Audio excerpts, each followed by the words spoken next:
नमस्ते जी, नमस्ते। क्या हाल चाल आप लोगों के? होप सो आप सब लोग बढ़िया हैं। मैं भी बहुत बढ़िया हूँ। अभी कोविड का पीरियड चल रहा है और अपने आप को, अपनी फैमिली को सेफ रखिएगा और ख़ुद भी पूरी तरीके से सेफ रहिए। जहाँ भी आप पढ़ने जा रहे हैं वहाँ पर भी सेफ रहिएगा। जैसा कि आप सभी लोग जानते हैं, अभी रिसेंट बिजली विभाग में कुछ वैकेंसी डिक्लेयर करी है। वैकेंसी के अंदर अकाउंटेंट की वैकेंसी भी है और जूनियर अकाउंटेंट की वैकेंसी भी है। मैं आपके सामने जूनियर अकाउंटेंट की वैकेंसी को लेके कुछ डिस्कशन करने आया हूँ।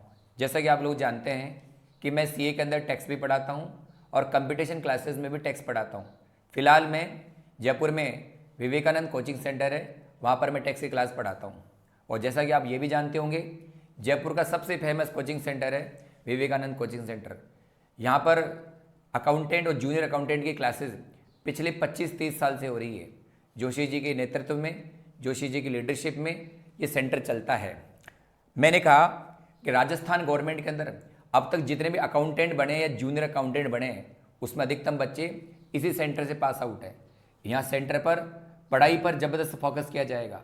यहाँ हमारे सेंटर के अंदर टैक्स की क्लास हो, अकाउंट्स की क्लास हो, ऑडिट की क्लास हो, और भी कोई क्लासेस हैं, वो पूरी तरीके से सिस्टमेटिक तरीके से और ऑनेस्ट तरीके से पढ़ाई जाती है। हमारे यहाँ बच्चे टीचर के साथ में मेहनत करते हैं। जैसा टीचर पढ़ाते हैं वैसे ही बच्चे पढ़ते हैं और टीचर भी उनको अच्छा सा अच्छा देने की कोशिश करते हैं और बच्चे भी उसी तरीके से अपना काम करते हैं।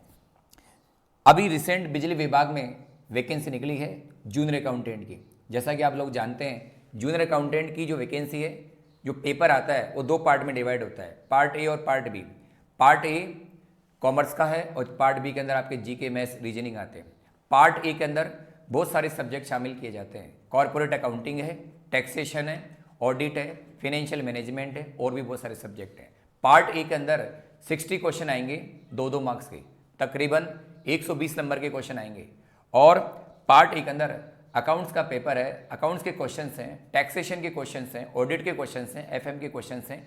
उनकी भरपूर तैयारी की जाती है, भरपूर उनको नोट्स भी दिए जाते हैं, सिस्टमेटिक नोट्स दिए जाते हैं, एमसीक्यू क्वेश्चन भी प्रोवाइड किए जाते हैं। तो विवेकानंद कोचिंग सेंटर का जो हिस्टोरिकल रिजल्ट है वो हमेशा ही बढ़िया रहता है। आज मैं जूनियर अकाउंटेंट को लेके, टैक्स के सब्जेक्ट को लेके कुछ बातें करने आया हूँ। देखिए, आप सभी लोग जानते हैं कि टैक्स सब्जेक्ट की बड़ी इंपॉर्टेंस है। आप जब नौकरी लग जाएगी, आप अकाउंटेंट बनेंगे, जूनियर अकाउंटेंट बनेंगे, तो इस सब्जेक्ट की आपको ऑफिस में बहुत ज़रूरत होगी। क्योंकि मान लीजिए आप अकाउंटेंट बन गए और आपको मान लो सैलरी का पेमेंट करना है, तो टीडीएस कटेगा या नहीं कटेगा, कितना कटेगा, कब जमा कराना पड़ेगा, तो आपको टैक्स की जानकारी होनी चाहिए। टैक्स की जानकारी होगी तभी आप अपने वर्क को अच्छी तरह परफॉर्म कर पाओगे, अदरवाइज नहीं कर पाओगे। इसलिए मैं आज आपके सामने टैक्स के बारे में थोड़ा सा इंट्रोडक्शन देने आया हूँ। देखिए, इनकम टैक्स बड़ा ही प्लेइंग सब्जेक्ट है। इनकम टैक्स का अपनी सोसाइटी में या इकोनॉमी में दोनों जगह बहुत इंपॉर्टेंट है। इनकम टैक्स में बहुत सारे चैप्टर चलते हैं। उसमें पहला चैप्टर होता है बेसिक का। बेसिक के चैप्टर में आपको ये बताया जाएगा कि भाई टैक्स पेयर कौन होगा, प्रीवियस ईयर क्या होता है, असेसमेंट ईयर क्या होता है, ग्रॉस टोटल इनकम क्या होती है, टोटल इनकम क्या होती है, टैक्स कब लगेगा, कब नहीं लगेगा, लगेगा तो किस रेट से लगेगा। यानी इनकम टैक्स की जितनी भी बेसिक बातें हैं वो पहले चैप्टर में डिस्कस की जाती है। तो पहले चैप्टर के अंदर इनकम टैक्स की जितनी भी एलिमेंट्री थिंग्स हैं वो सारी की सारी यहाँ पर डिस्कस की जाती है। चैप्टर नंबर 2 होता है रेजिडेंशियल स्टेटस। इस चैप्टर में आपको ये बताया जाएगा कि कोई पर्सन हिंदुस्तान के अंदर टैक्स देगा या नहीं देगा, टैक्स देगा या नहीं देगा। आज की तारीख में आईपीएल का मैच चल रहा है। आईपीएल के मैच के अंदर फॉरेन के क्रिकेटर इंडिया में खेलने आते हैं, विदेशी खिलाड़ी हिंदुस्तान के अंदर खेलने आते हैं। यही चैप्टर बताएगा कि विदेशी खिलाड़ी की इनकम पर हिंदुस्तान की सरकार को टैक्स मिलेगा या नहीं मिलेगा, अगर मिलेगा तो किस रेट से देना पड़ेगा। तो कुल मिलाकर रेजिडेंशियल स्टेटस के चैप्टर में ये डिस्कस किया जाता है कि कोई इनकम हिंदुस्तान के अंदर टैक्सेबल होगी या नहीं होगी, उसके अकॉर्डिंग काम किया जाता है। उसके बाद में इनकम के 5 हेड आते हैं और आप जानते हैं इनकम को टैक्सेबल करने के 5 ही हेड होते हैं। Income from salary, income from house property, income from business, income from capital gain और income from other source. Income को टैक्सेबल करने की 5 हेड हैं। अपन कोई भी इनकम कमाते हैं उस पर टैक्स लगने के 5 हेड हो सकते हैं। जैसे मान लीजिए आपके पापा सैलरी कमा रहे हैं तो इनकम जाएगी सैलरी हेड में। आपने मकान को भाड़े पे दे रखा है तो इनकम जाएगी हाउस प्रॉपर्टी हेड में।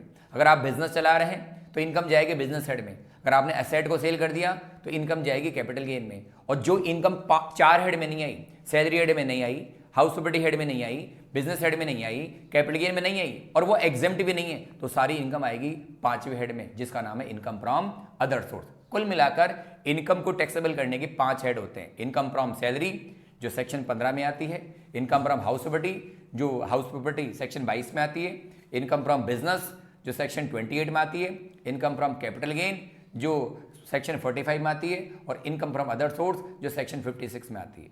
सैलरी हेड के अंदर एम्प्लॉय की इनकम का डिस्कशन होता है। एम्प्लॉय जो इनकम कमाता है सैलरी के नाम से है, अलाउंसेस के नाम से है, परक्विजिट्स के नाम से है।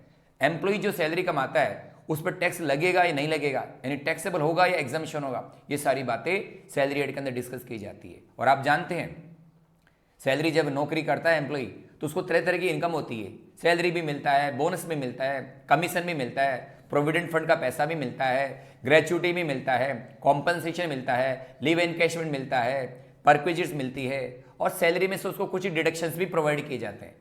तो इन सब का इनकम टैक्स एक्ट में क्या प्रोविजंस हैं, ये जितनी भी इनकम है इन सब के रेस्पेक्ट में क्या प्रोविजंस है कि ये सब टैक्सेबल होंगे या एग्जम्पशन होंगे। जैसे एचआरए मिलता है एम्प्लॉय को, किसी कर्मचारी को नौकरी करने पे एचआरए मिलता है। अब हाउस रेंट अलाउंस मिला है तो उस पर एग्जम्पशन मिलेगा या नहीं मिलेगा, ये चैप्टर बताएगा। ग्रेचुटी का पैसा मिला, टैक्सेबल होगा या नहीं होगा, ये चैप्टर बताएगा। एम्प्लॉय को लीव एनकैशमेंट का पैसा मिला, टैक्सेबल होगा या नहीं होगा, यही चैप्टर बताएगा। कुल मिलाकर एम्प्लॉय जो इनकम प्रोड्यूस करता है, एम्प्लॉय जो इनकम कमाता है, चाहे सैलरी के नाम से कमाए चाहे किसी भी नाम से कमाए, यही चैप्टर बताएगा कि वो इनकम टैक्सेबल होगी या नहीं होगी। तो सैलरी हेड के अंदर एम्प्लॉय की इनकम का डिस्कशन किया जाता है कि वो अल्टीमेटली वो टैक्सेबल है या एग्जेम्प्ट है। उसके बाद में सेकंड चैप्टर आता है जिसका नाम है हाउस प्रॉपर्टी। इस चैप्टर में हाउस प्रॉपर्टी की इनकम पर टैक्स लगेगा या नहीं लगेगा, ये बताया जाएगा। अगर आपने मकान को भाड़े पे दे रखा है तो उसकी इनकम टैक्सेबल होगी या नहीं होगी, होगी तो कैसे होगी।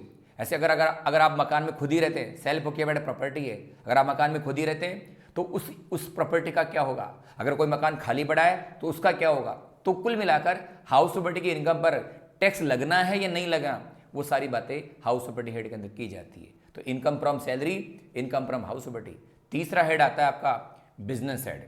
बिजनेस हेड के अंदर ये बताया जाएगा कि बिजनेसमैन की कौन सी इनकम टैक्स लगना है, कौन सी इनकम पर नहीं लगना, प्रोफेशन की कौन सी इनकम पर टैक्स लगेगा और कौन सी इनकम पर नहीं लगेगा। यानी कुल मिलाकर बिजनेस प्रोफेशन की इनकम पर टैक्स लगेगा या नहीं लगेगा, वो सारी बातें बिजनेस हेड के चैप्टर में बताई जाएगी। और आप जानते हैं बिजनेसमैन के लिए 4 बातें डिसाइड की जाती है, प्रोफेशनल के लिए भी 4 ही बातें डिसाइड की जाती है कि इन दोनों को कौन सा खर्चा अलाउड होगा, यानी बिजनेस प्रोफेशन में कौन सा खर्चा अलाउड होगा, कौन सा खर्चा डिसअलाउड होगा, कौन सी इनकम अलाउड होगा और कौन सी इनकम डिसअलाउड होगा।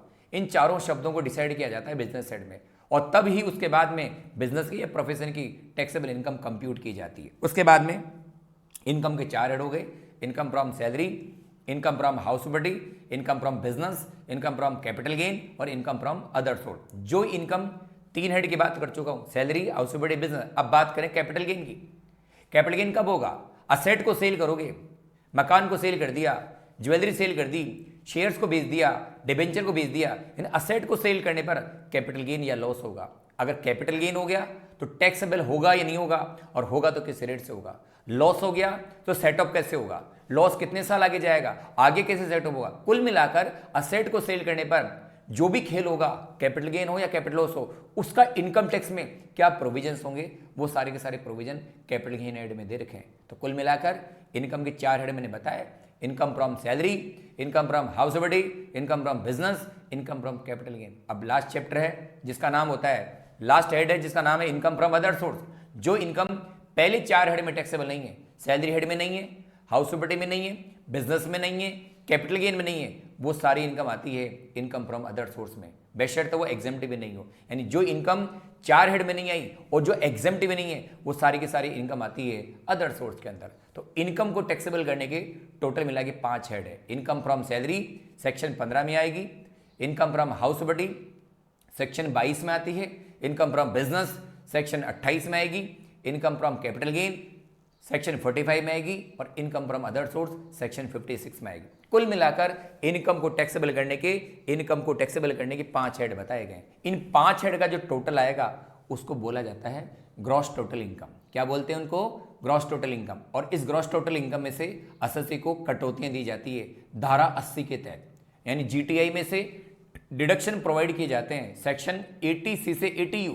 जीटीआई में से डिडक्शन प्रोवाइड किए जाते हैं सेक्शन 80C से 80U, और डिडक्शन देने के बाद में जो बचता है, जीटीआई में से डिडक्शन दे दिए, जो बचेगा उसका नाम होता है टोटल इनकम। टोटल इनकम बोलो, नेट इनकम बोलो, टैक्सेबल इनकम बोलो। और बाबू इस टोटल इनकम पर टैक्स लगाया जाता है। ये जो टोटल इनकम आती है इसी पर टैक्स का कैलकुलेशन होता है। अब टैक्स कौन कितना देगा, इंडिविजुअल कितना टैक्स देगा ये बताया जाएगा, एचयूएफ कितना टैक्स देगा ये बताया जाएगा, कंपनी कितना टैक्स देगी ये बताया जाएगा, फर्म कितना टैक्स देगा ये बताया जाएगा, एओपी कितना देगा ये बताया। कुल मिलाकर टोटल इनकम जो आती है उस पर सभी एसएससी को टैक्स देना होता है, और सबकी टैक्स की रेट क्या होती है? अलग अलग होती है। उसके बाद में तो 5 हेड हो गए, उसके बाद डिडक्शन हो गए, उसके बाद आगे रिटर्न का चैप्टर आएगा। रिटर्न के चैप्टर में ये बताया जाएगा कि रिटर्न कौन फाइल करेगा, रिटर्न का फॉर्म क्या होगा, रिटर्न ऑफलाइन जाएगी ऑनलाइन जाएगी, रिटर्न की तारीख क्या होगी, रिटर्न बिलेटेड कब भरी जाएगी, रिवाइज कब कर सकते हैं, पैन नंबर क्या होता है, रिटर्न पैन में देना कि नहीं देना, आधार नंबर पैन में देना कि नहीं, रिटर्न में देना नहीं देना, यानी रिटर्न से संबंधित जितने भी छोटी छोटी बातें हैं वो सारे चैप्टर इसी चैप्टर में डिस्कस की जाएगी। उसके बाद अगला चैप्टर आता है एडवांस टैक्स। एडवांस टैक्स आपको देना है या नहीं देना, जैसा कि आप लोग जानते होंगे, अगर आपका टैक्स लाइबिलिटी, अगर आपका टैक्स का अमाउंट, आपका कर का अमाउंट, टैक्स का अमाउंट 10,000 या उससे ज़्यादा है तो आपको एडवांस टैक्स देना पड़ता है। अगर आपकी टैक्स लाइबिलिटी 10,000 या उससे ज़्यादा हो रही है, आपके पापा की इनकम का टैक्स 10,000 से ज़्यादा है, तो पापा को टैक्स देना पड़ेगा एडवांस में। नॉर्मली टैक्स जाता है असेसमेंट ईयर में, लेकिन अगर आपका टैक्स 10,000 या उससे ज़्यादा है तो सारा का सारा टैक्स पे करना पड़ेगा प्रीवियस ईयर में, और प्रीवियस ईयर में जो टैक्स जा रहा है उसी का नाम होता है एडवांस टैक्स। और आप ये भी जानते होंगे कि एडवांस टैक्स जो है उसकी 4 इंस्टॉलमेंट होती है, 4 इंस्टॉलमेंट होती है, 15 जून, 15 सितंबर, 15 दिसंबर, 15 मार्च। 15 जून, 15 सितंबर, 15 दिसंबर और 15 मार्च। कुल मिलाकर एडवांस टैक्स गवर्नमेंट आपसे प्रीवियस ईयर में लेती है और 4 किस्तों में लेती है। पहली किस्त 15% की है, दूसरी किस्त 45% की है, तीसरी किस्त 75% की है और चौथी किस्त 100% की है। तो 4 किस्तें हैं, 4 डेट हो गई, 15 जून, 15 सितंबर, 15 दिसंबर और 15 मार्च। एडवांस टैक्स के बाद में एक चैप्टर आएगा आपका टीडीएस का, कि कौन से पेमेंट पर टीडीएस कटेगा, कौन से पे नहीं कटेगा, कटेगा तो किस रेट पे कटेगा, टीडीएस कब काटा जाएगा, टीडीएस कब जमा होगा, टीडीएस नहीं जमा कराने पर क्या पेनल्टी है। इन टीडीएस के रेस्पेक्ट में जितने भी प्रोविजंस हैं वो सारे के सारे टीडीएस के चैप्टर में मिलेंगे। उसके बाद में एक चैप्टर पढ़ाया जाएगा एग्जम्पशन का, कौन कौन सी इनकम एग्जेम्प्टेड है, जो जिस इनकम पर टैक्स नहीं लगता उसको बोलते हैं एग्जेम्प्टेड इनकम। तो कौन कौन सी इनकम एग्जेम्प्टेड है वो सारी की सारी इसी चैप्टर में दे रखी है। कुल मिलाकर इनकम टैक्स के रेस्पेक्ट में एक तो पढ़ा जाएगा बेसिक का चैप्टर, दूसरा पढ़ा जाएगा रेजिडेंशियल स्टेटस, उसके बाद पढ़ा जाएगा सैलरी हेड, उसके बाद पढ़ा जाएगा हाउसबिलिटी हेड, उसके बाद पढ़ा जाएगा बिजनेस हेड, उसके बाद पढ़ा जाएगा कैपिटल गेन, उसके बाद पढ़ा जाएगा अदर सोर्स, उसके बाद में डिडक्शन, डिडक्शन के बाद में टोटल इनकम, उसके बाद में assessment of individual, assessment of HUF, assessment of firm, उसके बाद टीडीएस का चैप्टर, उसके बाद एडवांस टैक्स, उसके बाद रिटर्न का चैप्टर और लास्ट में पढ़ा जाता है एग्जेम्प्टेड इनकम। ये जितने भी चैप्टर्स हैं ये सारे के सारे चैप्टर इनकम टैक्स में पढ़े जाते हैं। भाई साहब किसी भी चैप्टर में से कोई भी क्वेश्चन कैसा भी आ सकता है, लेकिन मेरे यहाँ जो टैक्स पढ़ता है उस बच्चे को सारे प्रोविजंस का डिस्कशन किया जाता है। मैं बिगिनिंग से ही हर चीज़ को एलोबरेट करके समझा के ही बताता हूँ, रटवाने का काम मेरा नहीं है। मैं हर चीज़ को प्रॉपरली डिस्कस करता हूँ और बताता हूँ कि ये टैक्सेबल क्यों हो रहा है, एग्जेम्प्ट क्यों हो रहा है, कंप्यूटेशन ऐसा क्यों होता है, ऐसा क्यों नहीं होता, ये सारी डिस्कशन की जाती है। और मैंने कहा विवेकानंद कोचिंग सेंटर अपने आप में, क्योंकि मैं इस सेंटर से तभी जुड़ा हूँ जब मैंने कुछ सुना है, यहाँ के बच्चे हमेशा ही पढ़ाई के मामले में सीरियस रहते हैं, टाइम पर आते हैं, टाइम पर जाते हैं, पढ़ाई करते हैं, कोई क्वेरी होती है तो टीचर से भी पूछते हैं। और हमारे यहाँ सब्जेक्ट में अकाउंट्स भी, टैक्स भी है, ऑडिट, सारे सब्जेक्ट ऑनेस्ट के साथ बच्चों को पढ़ाया जाता है। इतना ही नहीं, रिजल्ट भी हमारा सबसे बेटर रहता है। जयपुर में जितने भी कोचिंग सेंटर है उनसे सबसे बढ़िया रिजल्ट हमारे सेंटर का है। इसलिए आप इस सेंटर का कहीं से भी एड्रेस लेके और आप एक बार सेंटर पे वॉक करें और पता लगाएं कौन से सब्जेक्ट पढ़ाए जा रहे हैं, क्या पढ़ रहे हैं, क्या नहीं पढ़ रहे हैं, सारी डिटेल लीजिए वहाँ जाके। तो आज मैं इतना ही कह के अपनी वाणी को विराम देता हूँ, और जैसे ही प्रॉपर क्लासेस होगी तो मैं टेक से क्लास पढ़ाऊँगा, और जो भी मेरे से हेल्प बनेगी सारी हेल्प मैं आपको करूँगा। ठीक है बच्चों, जय हिंद जय भारत, थैंक यू।